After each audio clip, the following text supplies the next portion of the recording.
जय श्री कृष्णा, राधे राधे। ज्योतिष एकाग्र चैनल में आप सभी का हार्दिक स्वागत, हार्दिक अभिनंदन। मित्रों, आज का विषय जो है कुंडली मिलान करते वक्त क्या सावधानी बरतें।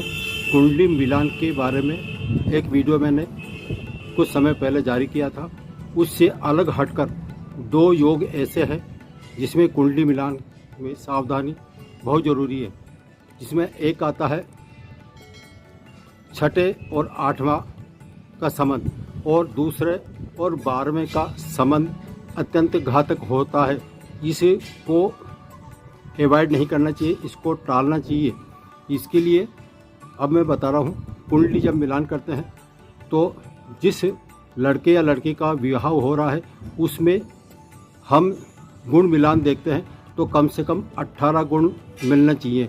और मेरा अनुभव ये रहा है कि 18 मिलने से भी बेहतर है कि उनका जो चंद्रमा देखा जाता है, उनका कुंडली मिलान देखा जाता है। यदि 18 से कम है तब भी मिलान उत्तम माना जा सकता है, लेकिन उसमें कुछ परिस्थितियाँ, कुछ विशेष योग देखने पड़ते हैं। इसमें आज मैं सिर्फ षडाक्षक योग के बारे में बता रहा हूँ। यदि यह योग बनता है या फिर द्विद्वादश भाव ये योग बनता है तो चाहे आपका कुंडली मिलान करते समय 32 गुण या 30 गुण से भी ऊपर मिलते हैं तो आप हर्षित न हो, ज़्यादा खुशी नहीं मनाएं, ये आपके लिए घातक हो सकता है। अब दो जो योग बताए हैं मैंने, इसके बारे में थोड़ा सा चर्चा कर लेता हूँ। अब एग्जाम से फॉर एग्जाम्पल, यदि मेष राशि का किसी का वर्ग जन्म है और कन्या राशि का कोई लड़की है या लड़का है, लड़का मेष राशि का हो सकता है या फिर लड़की हो सकती है। इसी तरह से कन्या राशि का लड़का हो सकता है या लड़की हो सकता है। तो इसमें मेष और कन्या का यदि आप गुण मिलान देखते हैं तो चाहे 28 गुण से ज़्यादा 32 गुण मिल रहे हो तब भी इस संबंध को टालना चाहिए।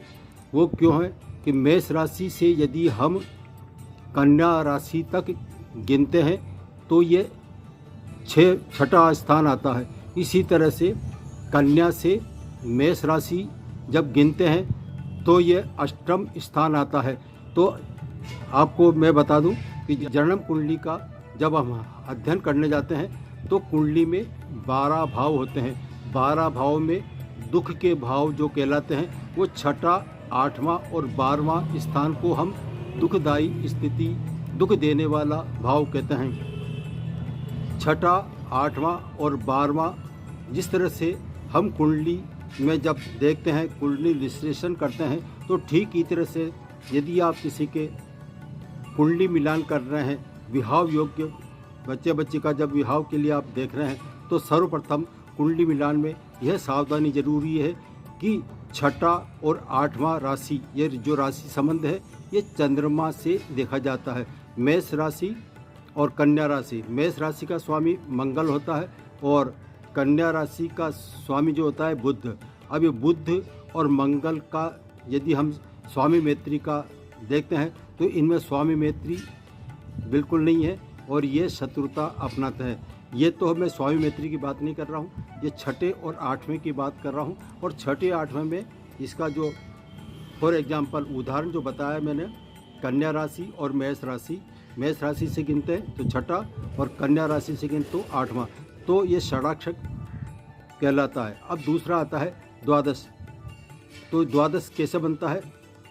यदि किसी का आप कुंडली मिलान करने जा रहे हैं और उसमें मेष राशि का यदि कोई लड़का है और वृषभ राशि की यदि कोई कन्या है, या फिर यूँ कहे कि वृषभ राशि का लड़का और मेष राशि की कन्या, तो यदि हम 12 राशियों की चर्चा करते हैं तो वृषभ राशि से यदि हम पूरा गिनते हैं तो राउंड आता है 11। मेष राशि आती है तो मेष राशि, वृषभ से मेष राशि 12वीं कहलाती है। और ठीक उसी तरह से यदि मेष राशि से गिनती करते हैं तो वृष राशि दूसरी कहलाती है। तो ऐसे में यदि किसी का आप कुंडली मिलान करने जा रहे हैं और 28 गुण से ज़्यादा 32 गुण भी मिल रहे हैं तो आप इसमें आप हर्षित न हो, क्योंकि मेष से वृषभ दूसरी और वृषभ से मेष ये होगी 12वीं। अब ये आपको एक और बता दूं, जन्म कुंडली में जब अपन विश्लेषण करते हैं, जब कुंडली का अध्ययन किया जाता है तो जिस भाव का हम अध्ययन कर रहे हैं उस भाव से 12वां स्थान यानी कि 12 से हम गिनते हैं, मीन राशि आती है। मीन राशि से यदि हम गिनते हैं तो मीन राशि से 12वीं राशि जो आती है वो कुंभ राशि आती है। तो कुंभ ये अपने भाव को नष्ट करती है।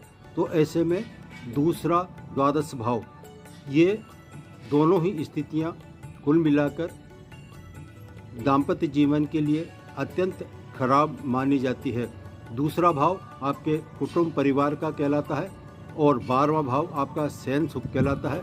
ठीक इसी तरह से मैंने छठा अक्षर बताया था, छठा भाव शत्रुता को बताता है, दुख देने वाला बताता है। और 8वां भाव जो बताता है ये स्त्री के पति की उम्र का बताया जाता है। 8वां भाव मृत्यु आकस्मिक एक्सीडेंट का बताया जाता है। तो ऐसे में यदि आप कुंडली मिलान करते हैं तो 6 और 8 को हमेशा त्याग करें।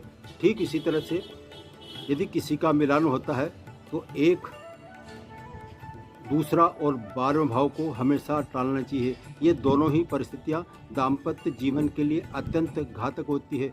जब इनका पाणिग्रहण संस्कार होता है तो इनका विवाह तलाक की नौबत या अलगाव यानी कि कुल मिलाकर संबंध विच्छेद 100% होने के चांस है और वो दुखदायी स्थिति बनती है। यदि किसी का विवाह हो जाता है ऐसी स्थिति में तो या तो तलाक होगा या अलगाव होगा या फिर उनका दोनों में से एक की मृत्यु तक हो जाती है। यह जैसे मैंने मेष राशि का जो उदाहरण दिया था, मेष राशि का अंकित नाम आता है और वृषभ राशि में यदि किसी का वर्षा आता है तो वर्षा और अंकित जो मेष और वृषभ इनका द्वादश मतलब 12वां और दूसरा भाव अत्यंत खराब कहलाता है। ये मैंने आपको उदाहरण बताया। तो दोनों ही परिस्थितियों में कुंडली मिलान करते वक्त इन दोनों परिस्थितियों को हमेशा टालना चाहिए, वरना इनका जीवन घातक हो सकता है। जय श्री कृष्णा। आज इतना ही।